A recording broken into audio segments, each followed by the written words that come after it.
Hi everybody, good afternoon. I'm following up in my web application pen testing. Some rooms I didn't do it. I didn't do them. I'm doing today XXE injection. This is regarding to XML exploiting XML external entities. There's a premium room. If you don't have question, you can read around in the screen and make it zoom it bigger. So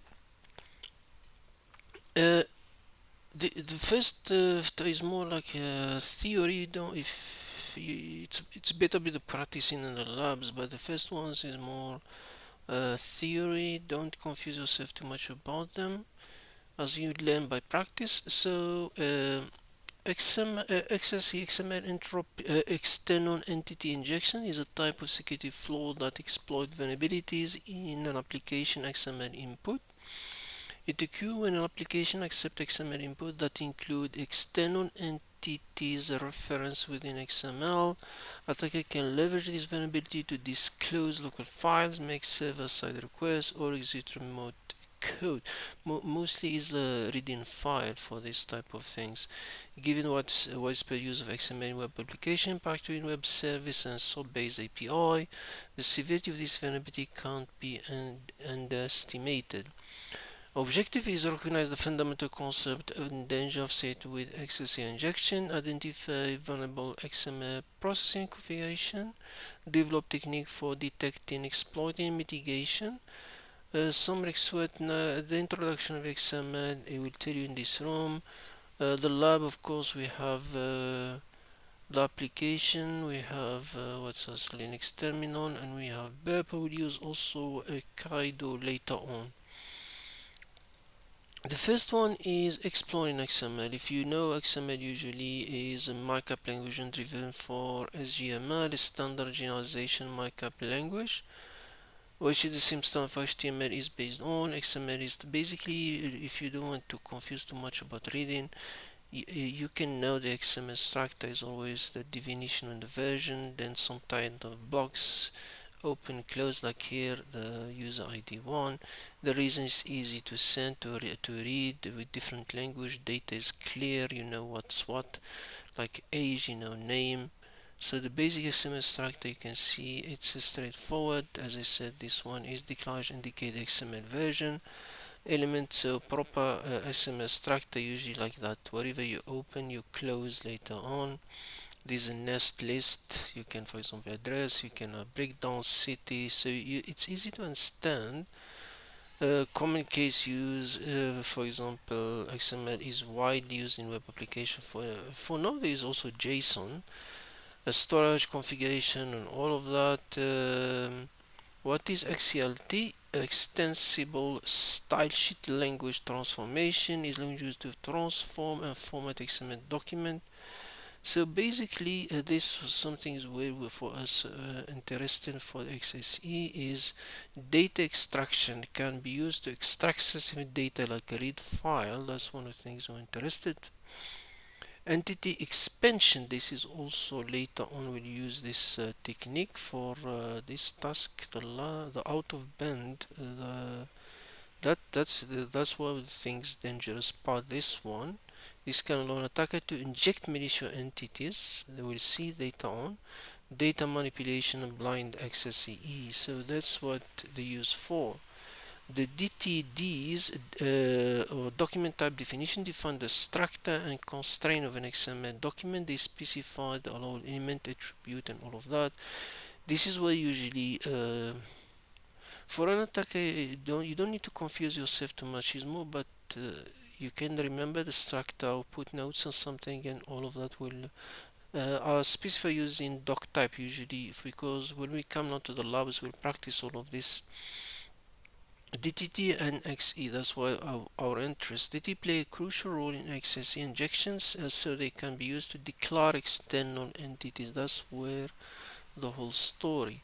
If you look, for example, this external, just any name, you can choose any name. It's not you can choose anything, and this is not a system that in Python or PHP. This is just say take the data from this file. So basically whatever we take here will be replaced here. So this variable, think about it like we're replacing this later on with this, and that's what we an attacker will use later on in the lab. This one is one of the type of entities. Yeah, for example, simpler one like this one will get replaced. This one, external, yeah, the system one. That's what we later on will use. You can see we're using different names. So the names is not like you can choose whatever you want here. So to call the data out, that's an external. This one, no, what is it? Common. Parameter entity are special type of, and we're not using this one just to know what is it. We're not using this one too, but it's good to know at least if overall for XML things, of course the normal things you can less than, greater than, and if so to keep text doesn't get lost. This is just a short. Yeah, you don't want to spend with practice in the lab. Now we do this one, you will see them in practice what we talk. What's the meaning of the from SGML? What's with the S for standard? Where is that HTML so we can copy and paste? SGML. Where did we saw this SGML?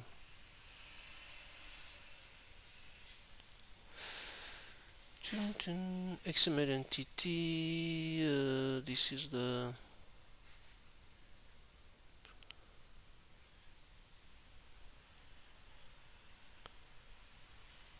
standard language. So I just want you to read the room. What is the meaning of a commodity data DTT? DTT, that's the one for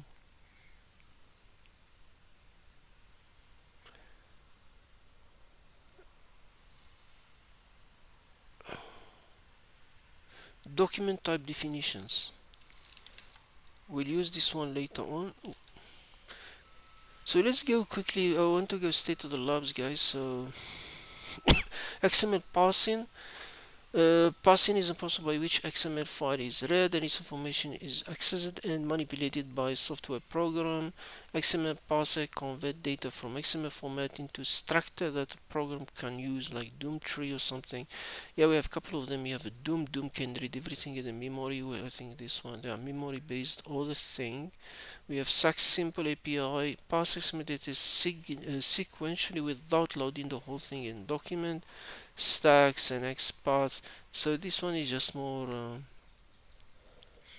just to go. Don't confuse about too much Doom parser. This one for the whole memory is Doom parser, which parser of XML.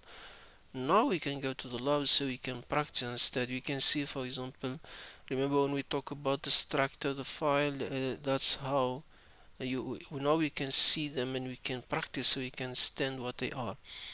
So not slow, in-band vs out-band. Usually you can send simply in-band, I can see the result. In-band refer to an excessive vulnerability where the attacker can see, so we can see the response. Out-of-band, say you can MySQL injection or something, you don't. So out-of-band, on the other hand, refer to XSE, a vulnerability where the attacker can see the response from the server. This requires an alternative channel like such, DNS, HTTP request, or to extract data. And now we'll practice that one in lab 5, but for now let's do. So we have we said we use Burp, demonstrate contact with PHP. Let's go to, this is our Burp, the proxy is on. This is the application. If you do contact, usually like if you are in CTF, like in normal things, like if you want to practice, like always like to do this, inspect, put a network tab on. So we can see when you do contact PHP, it's just calling the query and the contact PHP. So if I my name, for example, j@local.com. For example, if I do test, then I press. Let's first check it in Firefox first.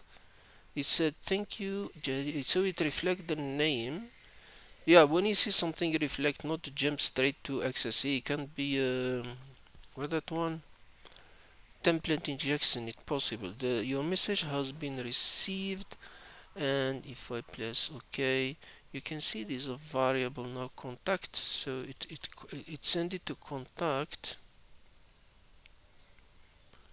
and if I go to request I can see it was an XML version. So it's sending out an XML data. So you can see now it's sending XML. So if you are in CTF, you can hear, you can quickly know before using Burp. Of course, we can go to page source to understand what's going on in this.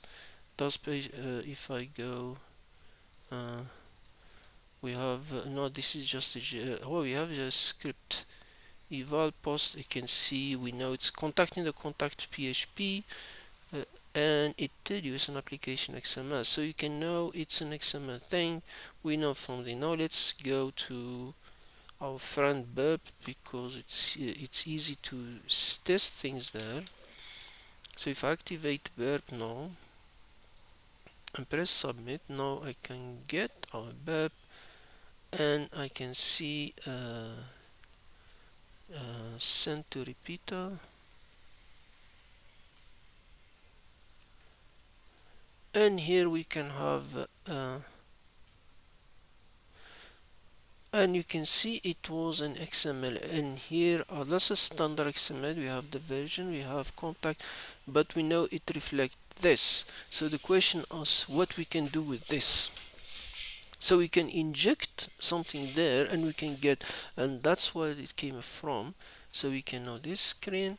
Now this is the PHP original. Let's be clear one thing. The exploit of XNG is not really common, because most of this the engineer, because they already put it in it false.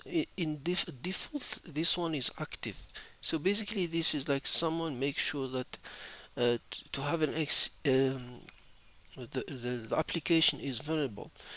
This is not come by default in PHP, and also you can see here it's already is activating this. This is not because where is that my information? uh,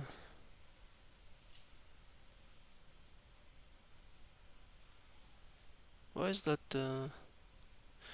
yeah, in general if you prevent it, you don't put this one off, and you don't use these flags. So basically this, just to be clear, most modern browser modern PHP uh, what's this for example, modern framework protect against this, like Laravel, Symfony. They most sanitize validate input before processing. That's why I said don't think PHP is weak whenever you see it in too much in CTFs. Most of the time, people don't write a script like that. They use Laravel or use Symfony, and these things will never work. This is just learning, just to learn. The fact that you see this false and you see using this mean you already you're opening floodgates. And that's what now we use that DTT we talk about. That's how they define it. So you can save this one in your notes, and you can see using the system. And now we call in the file to read this, and we're using that. Remember, you can use any name, and then it will replace there, and it will pop up that side. So if I copy this one and paste it there, remember is possible because of this. This line is false, and because of these two. So if you send now, we get what his name, the PHP file. You can also use a different one. You can use this one. Where is it, that one? We can use this in case you have a problem. I remember there is a room, if I remember very well, where it didn't work when you use a file, so we ended to encode it. Let's remember also this, it means PHP filter is active, in general is not. So we can just later on copy that, copy it, and then I can open my cyber chef. Guys, I'm a bit sleepy, sorry for that. The reason why I'm giving you this, because sometimes that file doesn't work, so you can put this one in your notes in the future in case why CyberChef is not working.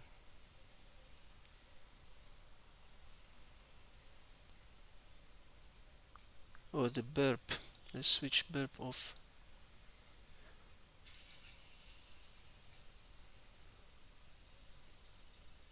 And then you can have a base 64 if you want, and then you can just do that and click and you get remember that actually you can read file. It's not like you get in reverse shell with it. So we cool about that part. So we got that. What else we can do with it? So we know that, so we read that, so we did this part, we got the password. Now XML entity expansion is basically what we did here is like where is that pep? Come on. So basically it take this one and replace it with date of the file. That's basically what the whole attack how it happened. So they said, for example, XML expansion is a technique often used by XSA attack that involve defining an entity within XML document which the XML parser then expand. Attacker can abuse this, and you can see how the abuse is happening. You pose this message, and then you duplicate this and that, basically to overwhelm the server. You have too much printing, and then you have a big XML file. That's why we say leading to denial of service DOS attack, or they call it yeah, the term for this, the billion laugh attack. Of course, if you try this, you just print two lines, so it's not really a DOS. A beta approach, if we call this remove, you can see just print your message. No, thank you. This test message. This is like a dub. Remember, if you want to for different real billion laugh attack, it's look like that. You start, for example, you create entities, for example, one, and there's something make 10, and then you do the number 2, you duplicate the 1, so it's like exponential, and then you do 3 related to 2, and then 4 related to 3, and then because the first one is 3 bytes, 30 by 300, 3000, 30,000 bytes from just, so if you copy that, you might crash the server, this one, because we end up 30,000. That's how usually that billion laugh attack work. This one is just very I think TryHackMe doesn't want to crash the server. So just to put that in perspective, I think this one is straightforward. So what X vulnerability occur when the server is spawned is immediate. If so, this one is inbound. How you spell this thing? Dash inbound. Inbound XXE. And now they tell us there is. Let's go back to what is that? Well, let's not use the base 64. Let's be lazy. Where is the other one? The file one. So let's get. He said there's one in opt. There's a text file in opt. So let's get that one. Where is that? So we can just copy that, paste that, go to the file is in opt directory, and just put there opt. Let's call that file, and then we got our flag, which the content of that file. I like to play with things. Let's do this. Control C. Where is my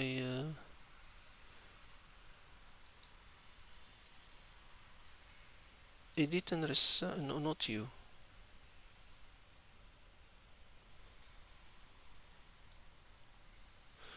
Yeah, we can just do it in Firefox itself.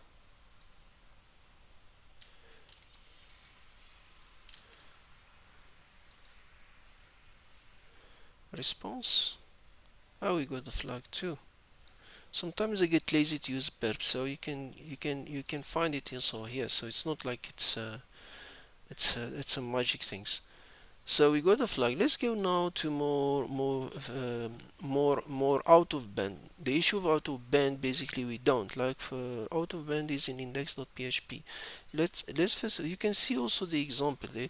That's why I said this idea that PHP is weak is not because you already killed it here. You open the flag when putting false and you're using this too. So basically it means you open the gate. That's why if you do a code review or something, you check if this and this keyword. But usually if you're using Laravel Symfony for PHP, for example, these things will be by default off. So you can see this application that we talk about. Let's go back to down. Let's go back to our network file. Close this one. So the application that we're doing now is the home page. So we have, so if you are like in normal CTF, you come always, you go just go page source. Do we have any file here to look for? We have we have app.js here. So you have a script. If you read the script already, it will tell you you have an upload.php send endpoint to the post request. Then we have an XML. You can see there it posts to submit.php. So we already have upload, we have submit and the XML. So we have something there, we can deal with it. And then if you come here and you say, okay, let me upload something. Let's go to where's that images of TryHackMe. We just upload any image from here. If you upload, it just do this and upload the image. If you open the link, it just you can see in upload folder file and it random the name random. So that's one thing. If you do investigation like a normal CTF, it show and the page refresh. Now if you notice here, you can see the index is in the query the app, but we don't see something else. We didn't see this. Where is this submit.php? We don't see this submit.php.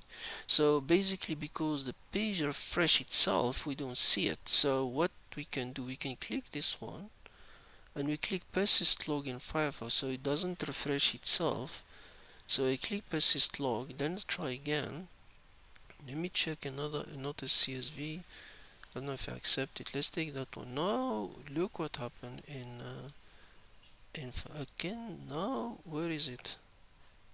Now we can see the submit link saved successfully. Now a request, now we see something. So we can see it's sending something different now. We can copy that and I can come, let's say vim, let's like it's like a normal CTF you investigating this one. So now we can see it's sending what? The link that we're talking about.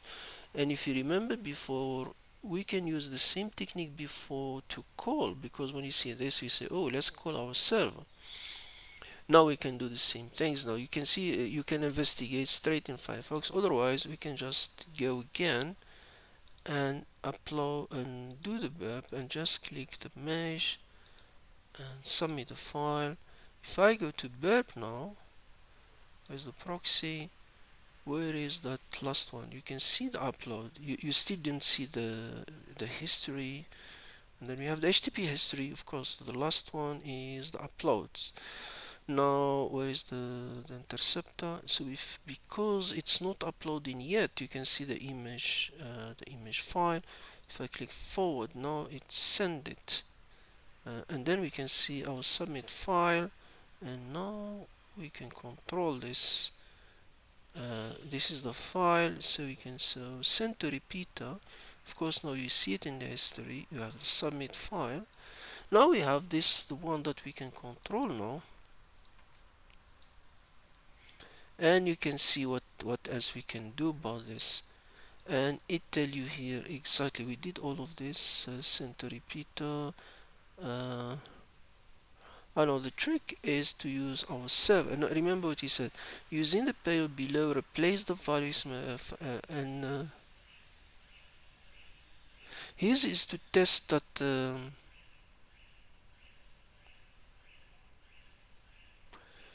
a proof of concept. The proof of concept is if we go now to our file, Now we can remove this and we can put our IP here. So my attack box is 10.10.53.133 and I need 1337 like I only do in 1337 is do Python 3 minus m http.server no dot server in 1337 to follow the room. So 1337 there. So if we send this, it means the system command for XML will call this and replace it there. Let's do some funny stuff. Let's vim test.php equal it will just do the content, so it's fine. Hi. Let's see what happened here. We experimenting. Okay, let's call test.php. If I send, for example, that, of course you don't see the result. That's the whole point of it is out of band. No, why is not calling? 1337. What?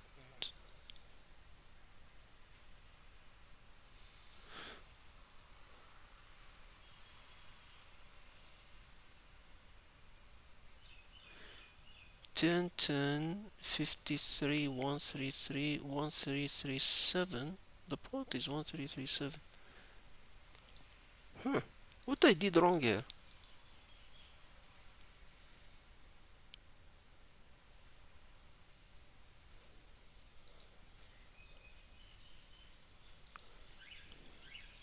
Oh yeah, the format is wrong. Let's see. Now we can see. So we can call a file from our system. So we can see it now is there. And now the technique, that's what the technique, you can have notes for it. So we got that. So the technique now use the TDD thing. So you need to save this file. We can save it as sample.tdd. You can save it any name you want. Now we can create a file. We can call it vim sample.tdt or ddt. I always forget about that. dtdd, letter D. dtd, and then we can save this file now. Oh, now we need to change our IP. Yeah, we're using that base 64 for safer transfer, so we can do 110.10. My IP is 53 and then 133. What that IP is doing there? So we send in a data later on with the data that we would use it later on from the other file, and then our origin. That's the best explanation for this. The DTD begin with the declaration of the command that points to system resources, the system resource. The CMD entity refer to resource within a PHP filter protocol. So we go in that. Convert for base 64, retrieve the content of etc password. The standard file is Unix-based system containing content information. Then convert it base 64, filter and code, yeah. And then we have this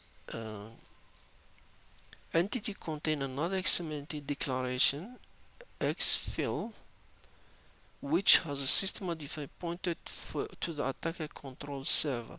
Yeah, it's a little bit tricky, but it's a payload sometimes. That's how XML work. And now we can call it in this way. So you can see it's a calling inside a calling. So it's more like we're doing double call or something. What happened here?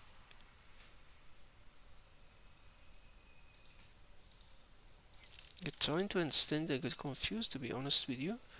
So if I come back now, let's not make the same mistake we did before. Let's delete. Now we need an IP to call that sample thing. So we have 10.10 53.133 53.133. So if I call this, in theory we'll see it first in that. Now we got it. Now if we copy that,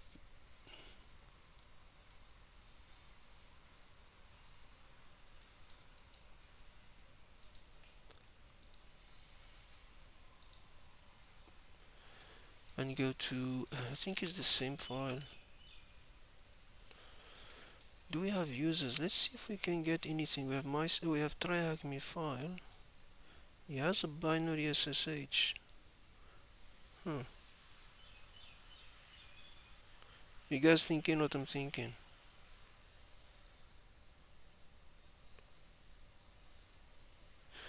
Any case, so we can get files. So yeah, that's what else we have there. It's good to save these ones. If you get the room in fit of CTF, you can get it. We got that one. So the yeah, this one is what they call it, out of band. So it will be dashes of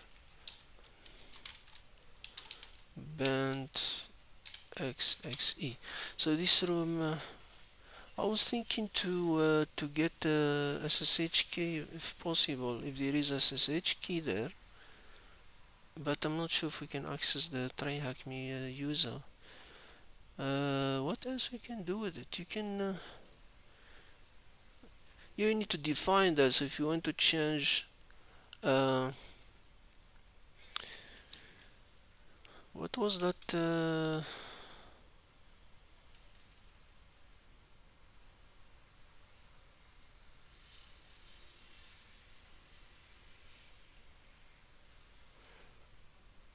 Mm, okay, let's not complex things. So yeah, so that now the next one is interesting one. We use SSRF with an XLE. So server-side request forgery. SSRF attack occur when attacker abuse functionality on the server, causing the server to make a request to an intended location. In the context of XE, an attacker can manipulate XML input to make the server issue requests to internal. Basically, here we are doing internal scan network.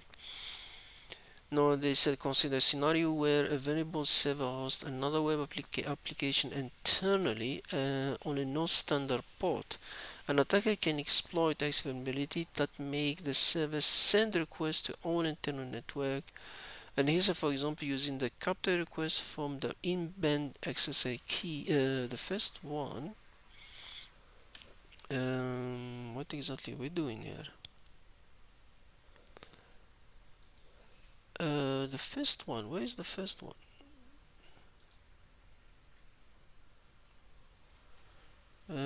Contact submit.php.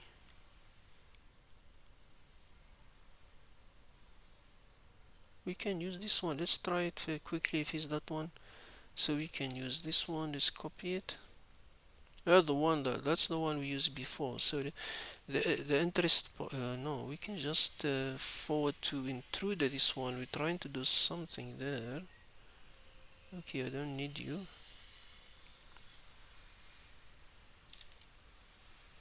They already gave us this, so we already have, basically we're trying to get localhost and chaining the ports. We need not a simple list, we need numbers, and from 1, and because we're trying to guess all the ports now, hey, we can't use, they're using the whole port 65535. There are too much of them to do, but in a normal scenario it's 655 because it's scanning all ports. We have a sniper attack. Remember what's his name, the Burp, the free version doesn't allow you. It will work in if we start the attack quickly now, you can see it will not take long, but uh, you can wait for it. I think it's 8081 or something. Let's finish this quickly and then we can come back.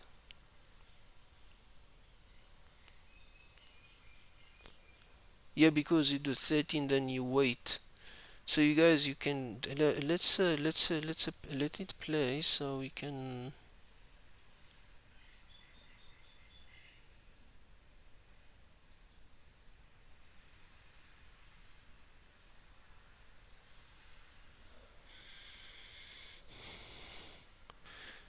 Guys, let me pause it quickly. I will come back just now.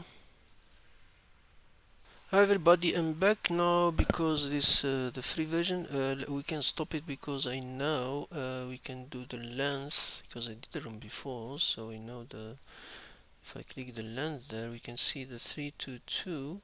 It's a request 81. So we can see request. It's in the port 81, and we give us a response, and we get the flag. So because the free version running 30 at the time, so that's one of the things about it. But let's try something new. Let's close this one. No discard. Uh, let's close burp.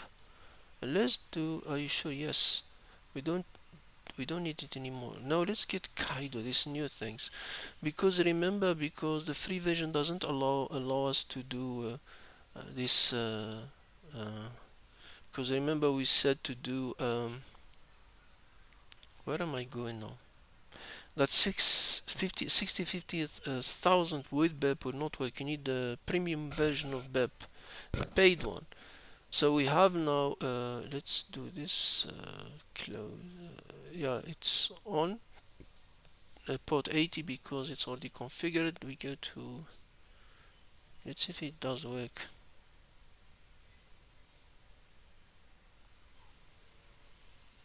What happened here? Continue as a guest, create project, we call it XXE. Then we go to, no, we need to go to first to send a request like we did before. Why are you, where is it? No, the first one, the contact page, we can do, is it on?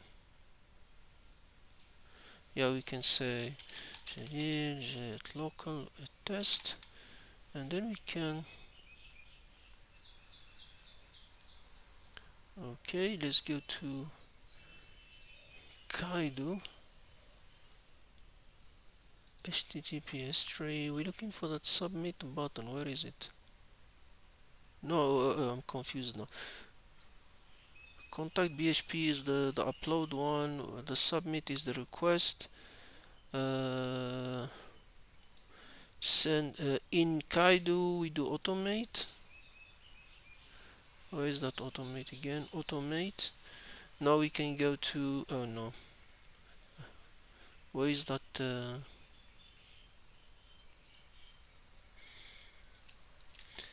Copy that. We can come here. Sorry guys. Then we can put there, and then Caido doesn't have these little things. We can just remove them and then highlight. Press the add button. So it highlights for you the payload, not hosted file, numbers. So now we can say one for example, if you want to do all of them, 6535. I don't think he will do all of them, but let's see. Then we can run it. Now you don't need to wait like always, like we did last time. You can see now this one is just it just go all of them, so you can see it's the free version can work. We can just pause this one. We don't need to pause it, and then we can do the length that we did before, and then we can see one is higher length, and then if you come here it means 81, the same what we got before, and it give you a response, and we got our flag. So usually when you have these things like that, either you can use this one, or you can use also where is it, the zap, OSAP ZAP. So, but Caido now the free version, to be honest, is getting better for if you are entry level to do things. It's safer. You can start learning Caido. It's getting momentum in security community because I said with Burp, this one we need to wait because he do 30 I think at a time, but this one you can see he can do a lot faster and so it's good. So we can get this one. We can know that the ID was 81, and we got our flag. So you can see we got 81. The mitigation is always misconfiguration XML parser setting are common cause for XSE related vulnerabilities. Adjusting this setting can significantly reduce the risk. Basically, what we talk about for disable external entity and DTD. That's straightforward, use less complex data format, allowing input validation. What's for Java? We didn't do Java, but Java use document builder factory. I'm not in Java. .NET, PHP. As we said, this was the key problem for that. There was that lib should be false, not and don't use these ones. And I remember most they will not use directly PHP in these days. You use a framework. Even in Python, you use Django, something like that. So you don't really and most these framework they protect. That's why it's harder to find that now active vulnerability in the wild. That's even if when I talk about some research, I tell you uh, modern framework protects against this. So don't think access is easy to get. Usually you still get it and access still happen in legacy application, old PHP version, and then a maintained code, custom XML parser that don't follow best practice, SOAP XML web service with poor configuration, file upload feature that process XML based format SVG, docx, and this one you can still get it, and of course Java. Uh, yeah, things like that. So that's things about this room. So the most important you take note of this room is, as I said, you have this two is saving this payload in case you get CTF or practice. So this payload, then you have also this one for the out of band. So you can have this one, save that one, this one and this one, put them in your notes, and of course SSRF you can see how to detect it and how you search. For example, this one would be like a good CTF that you get the first access but you don't know the application port number. You can do a scan this way. Because of Burp limitation you need to wait for it. You can just use Caido now or just wait for 5 minutes and get port 80 because 30 30 60, and then it will wait a little bit but you get the answer. What else we have in this room? Mitigation is done. Then conclusion. I said the conclusion. External entities attack rise from improper handling of user supplied input in web application, particularly in XML parsing. Attacker exploit vulnerable XML processes to inject malicious external entities, leading to data exfiltration, server compromise, or denial of service. We talk about denial of service here. You can see the example there if you want that one. And then a recap of key concepts covered in this room. Understanding XML is more theory if you want to learn, but for pen testing, yeah, XML parsing mechanism. We discuss different XML parser and the configuration of size secure practice, exploiting XSE detailed steps were provided to exploit XSE vulnerability, ranging from basic data exfiltration to advanced technique out of band.